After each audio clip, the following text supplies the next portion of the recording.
October 31ರಿಂದ ನಟ Darshan ಕೆಂಗೇರಿಯ BGS ಆಸ್ಪತ್ರೆಯಲ್ಲಿ ತಮ್ಮ ಬೆನ್ನು ನೋವಿಗೆ ಸಂಬಂಧಪಟ್ಟಂತೆ ಚಿಕಿತ್ಸೆಯನ್ನ ಪಡಿತಾ ಇದ್ರು. ರೆಗ್ಯುಲರ್ ಬೇಲ್ ಸಿಕ್ಕ 2 ದಿನಗಳ ಬಳಿಕ ಇದೀಗ ನಟ ದರ್ಶನ್ ಬಿಜಿಎಸ್ ಆಸ್ಪತ್ರೆಯಿಂದ ಡಿಸ್ಚಾರ್ಜ್ ಆಗಿದ್ದಾರೆ. ಇನ್ನು ನಟ ದರ್ಶನ್ ಬಿಜಿಎಸ್ ಆಸ್ಪತ್ರೆಯಿಂದ ಹೊರಟಿದ್ದು ಅವರ ಪುತ್ರ ವಿನೇಶ್ ಅವರ ಹೆಗಲ ಮೇಲೆ ಕೈ ಹಾಕಿ ಕುಂಟುತ್ತಲೇ ಕಾರ್ ಹತ್ತಿದ್ದಾರೆ.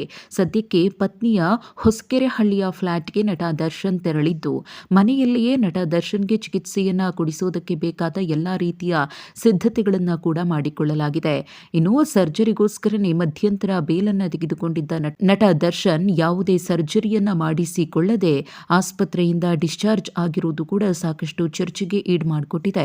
ಹತ್ತತ್ರ 50 ದಿನಗಳಿಂದ ನಟ ದರ್ಶನ್ ಬಿಜಿಎಸ್ ಆಸ್ಪತ್ರೆಯಲ್ಲೇ ಇದ್ದು ಚಿಕಿತ್ಸೆಯನ್ನ ಪಡೆದಿದ್ದು ಅವರ ಆರೋಗ್ಯದಲ್ಲಿ ಚೇತರಿಕೆ ಕಂಡು ಬಂದಿದ್ಯಾ ಏನ್ ಅನ್ನೋದ್ರ ಬಗ್ಗೆ ಆಸ್ಪತ್ರೆಯ ವೈದ್ಯರೇ ಮಾಹಿತಿಯನ್ನ ಕೊಡಬೇಕಿದೆ. ಇನ್ನು ನಟ ದರ್ಶನ್ಗೆ ಆರೋಗ್ಯ ತೀರಾ ಹದಗೆಟ್ಟಿದ್ದು ಅವರಿಗೆ ಸರ್ಜರಿಯನ್ನ ಇಮಿಡಿಯೇಟ್ ಆಗಿ ಮಾಡಿಸಲೇಬೇಕು, ಇಲ್ಲದೆ ಹೋದರೆ ಅವರಿಗೆ ಸ್ಟ್ರೋಕ್ ಹೊಡೆಯುವ ಸಾಧ್ಯತೆ ಇದೆ ಅಂತ ಹೇಳಿನೇ ಮಧ್ಯಂತರ ಬೇಲನ್ನು ತೆಗೆದುಕೊಳ್ಳಲಾಗಿತ್ತು. ಆದರೆ ಇದೀಗ ಸರ್ಜರಿಯನ್ನ ಮಾಡಿಸಿಲ್ಲ. ಇದು ಮುಂದಿನ ದಿನಗಳಲ್ಲಿ ದರ್ಶನ್ಗೆ ಕಾನೂನಾತ್ಮಕವಾಗಿ ಸಂಕಷ್ಟವನ್ನ ತಂದೊಡ್ಡುವ ಸಾಧ್ಯತೆಯನ್ನ ತಳ್ಳಿ ಹಾಕುವಂತಿಲ್ಲ.